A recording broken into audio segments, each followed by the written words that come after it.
Mayor Karachi barrister Murtaza Wahab से कश्मीर से आए हुए ऑल पार्टीज़ हुर्रियत कॉन्फ्रेंस के वफ़द की मुलाकात।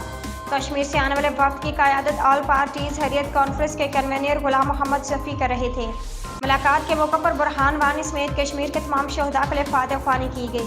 बुरहान वानी और दिगर शहदा की कुर्बानियाँ रायगा नहीं जाएंगी। कश्मीर पाकिस्तान की शहरग है।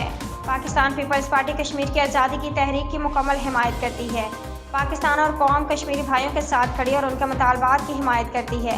कश्मीर के हवाले से तमाम दस्तावेज़ात और तहरीक को किताबी सूरत में शाया किया जाएगा ताकि नई नस्ल इससे आगाह हो सके। हम सब शहीद बुरहान वानी को खराज अकीदत पेश करते जिनकी शहादत आज के दिन हुई थी। आज के दिन को यौम मज़ाहमत के तौर पर मनाया जा रहा है। गुलाम मोहम्मद शफ़ी। कश्मीर की तारीख में बुरहान वानी के जनाजे में लाखों लोगों ने शिरकत करके उसे तारीखी बना दिया था। गुलाम मोहम्मद शफ़ी शहीद की जो मौत है वह कौम की हयात है।